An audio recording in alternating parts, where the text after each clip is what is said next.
¿Listos para perder unos minutos más de su vida conmigo en este noble servicio público de inutilidad emocional? Porque si llegaron hasta aquí pensando que iban a aprender algo útil, mis amigos, ¿qué fe tan peligrosa tienen? Acomódense, respiren hondo y quédense conmigo hasta el final. Acomódense, respiren hondo y quédense conmigo hasta el final, porque esta historia empieza suavecito y termina con ese sabor amargo que no se quita ni con terapia ni con vino barato. Yo siempre creí que conocía a mi familia. Y no conocer en el sentido superficial de saber cumpleaños y platos favoritos. No. Creía que los conocía de verdad. Que entendía sus silencios, sus miradas largas, esas pausas incómodas que aparecen justo antes de que alguien cambie de tema. Crecí pensando que, dentro de todo, éramos normales. Disfuncionales, claro, pero dentro del rango aceptable del drama familiar latino. ¡Qué ilusa! En mi cabeza, los secretos familiares eran pequeños. Cosas manejables.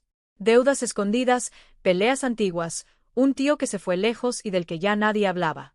Nada que pudiera romperte el suelo bajo los pies. Nada que reescribiera tu historia completa.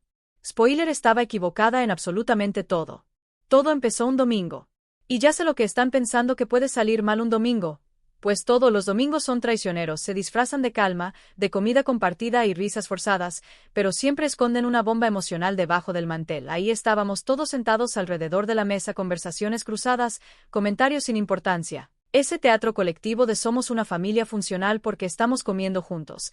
Yo estaba medio distraída, con el celular en la mano, escuchando a medias, cuando alguien soltó una frase chiquita, una frase aparentemente inofensiva, una frase que nadie debió decir en voz alta. Menos mal que eso nunca salió a la luz. Silencio, no un silencio tranquilo, no fue ese silencio pesado, espeso, el que cae sobre la mesa y te aprieta el pecho, el tipo de silencio que hace que hasta el perro deje de moverse.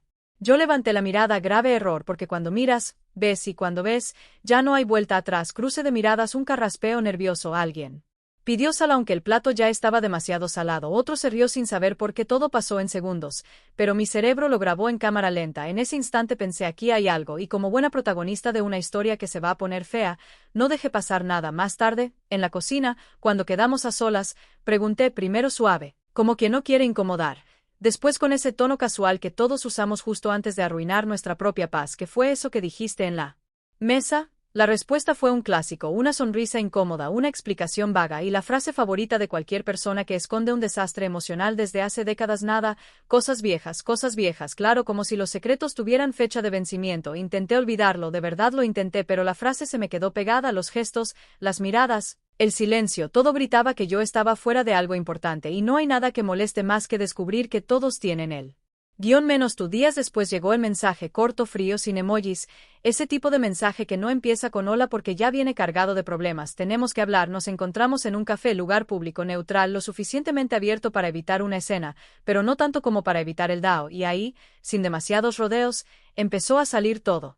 O mejor dicho, empezaron a salir las verdades, porque no era un secreto, era una colección completa. Descubrí que años atrás alguien de mi familia había hecho algo imperdonable, algo que cambió destinos, algo que afectó a personas que yo amaba, algo que todos decidieron esconder con la excusa de que era lo mejor. Me contaron decisiones que se tomaron sin mí, conversaciones que nunca existieron, versiones editadas de hechos que yo recordaba de otra forma. De repente, mi vida tenía notas al pie que nadie se había molestado en mostrarme, y lo peor no fue el contenido del secreto, fue darme cuenta de que todos creían que yo no necesitaba saber, porque yo era fuerte, porque yo iba a entender, porque para qué remover el pasado, qué conveniente siempre el silencio cuando protege a los mismos de siempre. Me quedé escuchando, asintiendo, sintiendo como algo dentro de mí se rompía con una calma aterradora. No lloré ahí, no grité, no armé un escándalo, solo guardé todo, y cuando digo todo, es todo: la rabia, la decepción, la tristeza, esa risa nerviosa que aparece cuando tu realidad se desarma frente a ti. Salí de ese café distinta, como si alguien hubiera cambiado el filtro de todos mis recuerdos. Cada momento del pasado empezó a verse raro, cada conversación antigua tenía ahora una segunda lectura, cada recuerdo feliz venía con una sombra, y ahí entendí algo que duele más que cualquier traición. No es solo el secreto lo que lastima.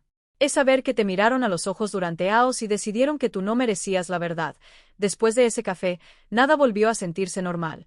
Yo caminaba por la vida como quien acaba de descubrir que su casa tiene habitaciones ocultas. Todo estaba donde siempre, pero ya no se sentía igual. Cada gesto familiar tenía doble sentido, cada recuerdo parecía pedir una revisión urgente. Empecé a observar más y a hablar menos, y si algo he aprendido mis amigos, es que cuando uno deja de hablar, los demás empiezan a revelar cosas sin darse cuenta. Comentarios sueltos, bromas incómodas, silencios demasiado largos. Era como si el secreto siguiera vivo, respirando entre nosotros.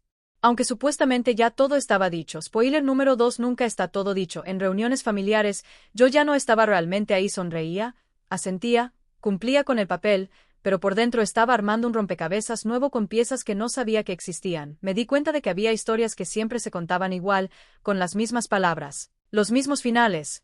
Ahora entendía por qué no eran recuerdos, eran versiones oficiales, y yo había crecido creyéndolas. Lo más extraño fue notar cómo algunas personas me miraban distinto, como con cuidado, como si tuvieran miedo de decir algo de más. Eso, curiosamente, dolía más que el secreto original, porque confirmaba algo horrible. Siempre supieron que algún día yo iba a enterarme, solo esperaban que no fuera ahora. Empecé a hacer preguntas, no confrontaciones directas, no todavía. Preguntas pequeñas, aparentemente inocentes, y las respuestas inconsistentes, torpes, demasiado pensadas. Había quienes se ponían a la defensiva de inmediato y quienes se hacían los confundidos. Nadie decía exactamente lo mismo, cada versión tenía grietas, y ahí me cayó una verdad brutal: no solo me habían ocultado algo, también llevaban años justificándolo entre ellos. Una noche, ya sola, me senté y repasé todo, cada escena de mi infancia, cada recuerdo clave. Era como ver una película conocida, pero con subtítulos nuevos, y esos subtítulos no eran amables. Entendí que muchas decisiones que me afectaron no fueron casualidad, que muchas ausencias no fueron accidentes, que ciertas distancias se construyeron a propósito, y me dio rabia, una rabia silenciosa, profunda, de esas que no se gritan, porque, ¿qué haces con la rabia cuando viene tarde? Cuando el dao ya pasó y nadie parece dispuesto a hacerse realmente responsable. Intenté hablarlo, esta vez sin rodeos, dije que sabía, que no me conformaba con medias verdades, que necesitaba entender por qué. La reacción fue un espectáculo digno de estudio. Psicológico: negación, minimización, justificaciones disfrazadas de preocupación. Y, por supuesto, la joya de la corona: lo hicimos por tu bien. Esa frase, esa maldita frase, por tu bien, como si alguien más pudiera decidir qué es mejor para ti sin preguntarte, como si el amor fuera excusa suficiente para quitarle a alguien su derecho a la verdad. Yo pregunté algo muy simple: ¿por qué nadie confió en mí?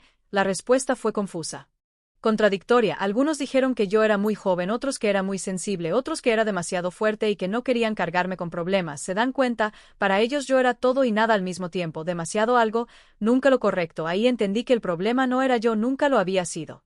El problema era que decir la verdad les obligaba a enfrentar lo que habían hecho, y eso, mis amigos, requiere una valentía que no todos tienen. Pasaron semanas, el ambiente se volvió tenso, las conversaciones eran superficiales, las risas forzadas. Yo ya no fingía tanto, no podía, mi cuerpo no me dejaba, algo dentro de mí se había cansado de sostener una mentira ajena. Entonces tuve que decidir, seguir ahí, aceptando una versión cómoda de la familia, o empezar a poner límites.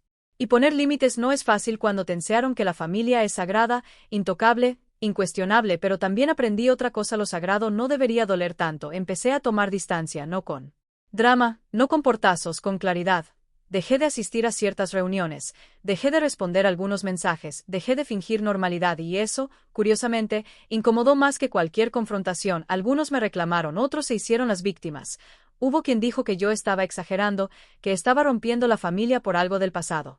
Como si el pasado no siguiera respirando en el presente. Yo no estaba rompiendo nada, solo dejé de sostener lo que nunca fue mío. Con el tiempo, el ruido bajó, quedaron silencios nuevos, diferentes, más honestos, y en medio de esos silencios, empecé a reconstruirme. Descubrí partes de mí que habían crecido alrededor de una mentira, entendí decisiones mías que ahora tenían sentido, empecé a perdonarme cosas que antes no sabía porque me dolían. No perdoné a todos, y eso también está bien.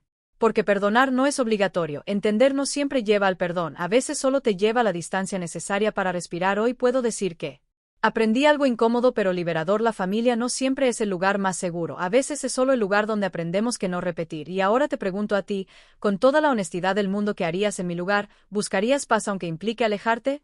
¿O te quedarías, callando, para no incomodar? Porque al final, mis amigos, todos los secretos cobran intereses, y alguien, tarde o temprano, paga la cuenta. Hubo un momento específico en el que entendí que ya no había marcha atrás, no fue una gran pelea ni una revelación nueva, fue algo más pequeño, más silencioso, más definitivo. Fue una conversación aparentemente normal, de esas que ocurren en la cocina, con el ruido de fondo de una televisión encendida y alguien lavando platos. Yo escuchaba, asentía, participaba lo justo, hasta que alguien contó una anécdota del pasado.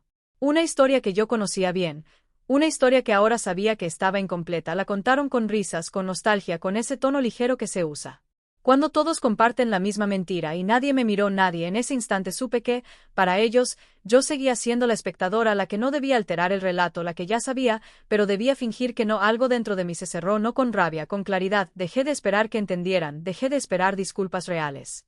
Dejé de esperar que un día alguien dijera lo sentimos. No fue justo, porque esperar eso era seguir dándoles poder sobre mi proceso. Empecé a hablar menos de mí, a compartir menos, a proteger espacios que antes entregaba sin pensar, no como castigo, sino como cuidado propio, y eso, aunque no lo crean, fue visto como una traición. Me dijeron que estaba distante, que ya no era la misma, que me había vuelto fría, y sí tenían razón, ya no era la misma persona que aceptaba explicaciones a medias.